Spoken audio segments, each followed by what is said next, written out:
All right, guys, it's Paul Singh, the market speculator, with the trade report for October 5th, 2015. Friday's close gave us an interesting start to the week this week. Basically, we had at the open what looked like possibly a continuation move down, a breakdown of what looked to be like a dead cat bounce. And by the end of the day, we had recovered that and closed very strongly.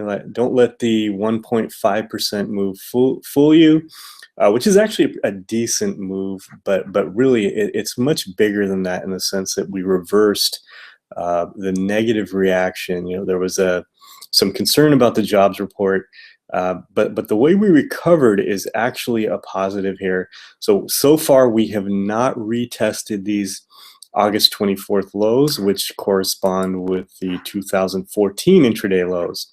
So that's still in play, but a follow through here, and maybe we resume to the upside. So some key levels we're watching this week. First of all, let's go back to Friday.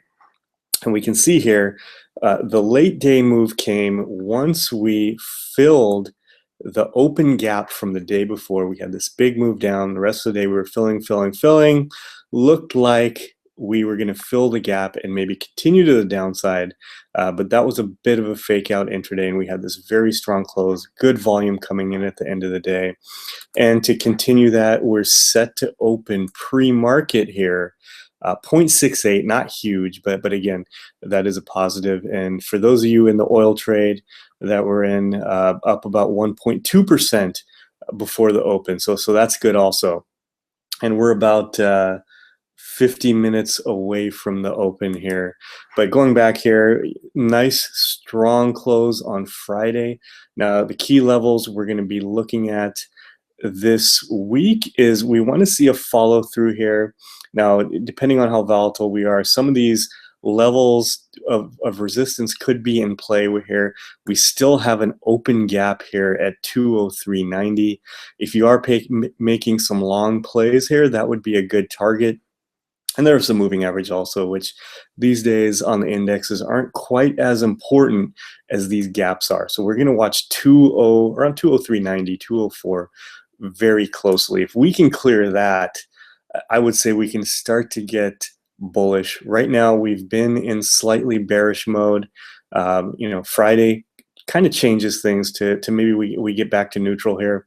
Another key level we cleared was this low here of this kind of bear flag around 191. So pretty good for SPY here. Now we just have to see if we follow through. A close, maybe filling the gap here at 180 in the 188s would set that 182, 183 August 24th intraday low back in play. So I would say we're neutral right now. Basically take the setups as they come. We've got a number of stocks on our focus list that we've been watching that had broke down below the 50-day moving averages. If they remount these averages, that's going to be a positive for us. Now let's take a look at the sector we're always watching, everybody's talking about, and that's biotech.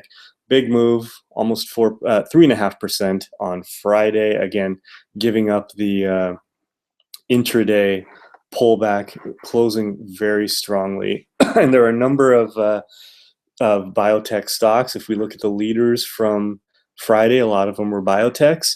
But we're not going to focus too much on the biotech stocks because we have this triple leveraged ETF, LABU, that was up almost 15% on Friday, obviously, with biotech almost at 4%. We're going to get a big move on the triple leveraged, almost 15%.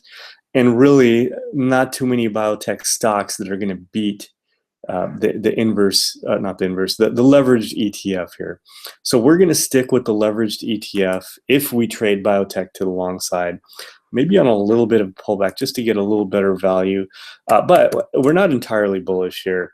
Maybe later on this week we actually get a short setup. We'll have to, there's no clue here whether this is a dead cat bounce and we're going to continue the downside or not. We have to wait to see that play out. We still could take a shot here to the long side, manage our risk well, and make it a low risk, high reward play where let's say it pulled in here today at 309, 310, set your stop maybe 298, and then play it all the way up here to 345. USO, now we're in oil right now.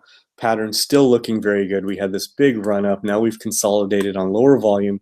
We're looking for the remount of the 50-day moving average here. And if that happens, at least this high here at 16 could be in play. And there's this gap fill all the way up here at 1891. And we're using UWTI, current position here. And again, for us here, for targets here, that would be 14, which would be a huge move for us. And all the way up here at if we went for the gap fill here, maybe take half off here and then play for the huge move up here to 26. Gold. Now we're not playing gold, but we're watching it here. And if we pull it out to the yearly, actually looking pretty good. Putting in maybe this W pattern here, but not something I'm looking to trade now. Now XLE does look pretty good. That's energy. We might have a W pattern in play, kind of a bottoming pattern. Still have this downtrend to cross here, even after yesterday's big move. But a remount of the 50-day, maybe if it starts to consolidate here, you can take a shot with an entry in a pre kind of remount move, keep a tight stop. Basically, again, low risk, high reward. And you can use dig, which would give you double leverage here on that. Now, a couple of other sectors or actually countries we're watching. Yen, now we've been watching China closely. Weren't convinced of a bottom, but Friday now we might have this kind of W pattern, and a lot of China stocks have been looking pretty good. And we've got a few of those on our focus list, which I will get to in a second. And then BRZU. This is a triple leveraged ETF for Brazil, up almost 15% Friday. So that would mean Brazil's underlying ETF was probably up around 5%, 4.92%. So looking really good. Still needs to clear the 50-day, but again, maybe play a pre-remount or just a move up to the 50-day. So that one is in play here. So we'll be watching Brazil and China very closely.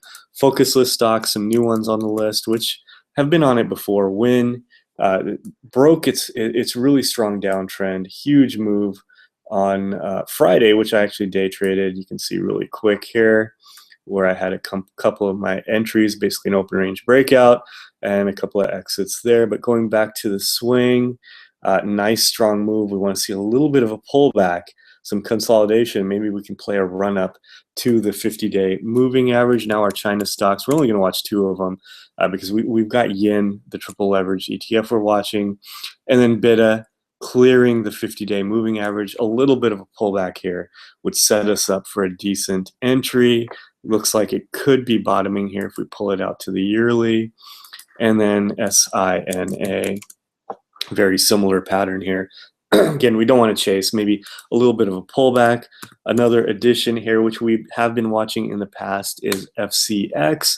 Nice looking bottoming formation in copper. A lot of volume coming in over the past month, I would say here, or at least 3 weeks here, getting up to the 50-day moving average. So this might be a nice play here for a lot of room to move here. Just back in July here was all the way up around 20, and we're at 10 now. So a lot of room to move up for FCX. Another one that's a little bit of a riskier play, but TAN-H for maybe a rubber band setup when I was actually on our relative strength list, was doing very well and didn't get hit too hard by the August move. You can see here it made new highs. It's a recent IPO. Now down at its close to its IPO open, and expiration lockup, that's when it made its run down. And we'll look for a confirmation candle to try to get long and maybe play a little bit of a bounce there. Now our usual suspects, UA had started to break down, now has remounted back to the 50-day and getting close again, making a run to its new highs.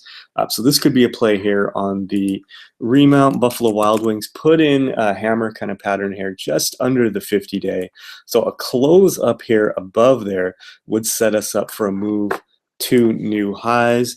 Netflix, we're watching for a remount of the 50-day moving average. Nothing to do right now, unless you want to play maybe a pre-remount type of setup. And then SHOP, this has been on our focus list, looking really strong since the breakout here. And we would look for either a pullback or kind of a break of this level in here. And FIT looks like it's put in a pivot here. And now again, we're watching for a remount of the 50-day moving average.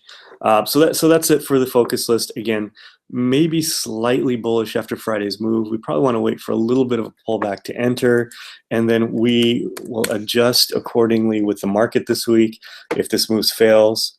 I know I haven't put up a short watch list today, but if the move fails here, we'll be back to bearish and kind of looking for some short setups. Let's quickly go over the current positions. Google back about 5 points above our entry. We're looking for the remount here, the 50-day moving average. Amazon has remounted the 50-day moving averages, average 7 points above our entry level. INDL looking pretty good. This is the India ETF. Entered here around 14.20 or 30, I believe. We're up to 15, about 15. So nice move there. We're looking for an initial move close to the 50-day moving average. And then if we can get a breakthrough here, there's gap fills galore up here. So it could be a nice move. UWTI, our oil position, which we've been sticking with. We're looking for that remount and then run up there. And then our two shorts, SPY here. Obviously, the move on Friday has affected that, but I want to have some short exposure here just to kind of balance the longs. And then cyber, actually pretty close to stop out level here with the big move on Friday.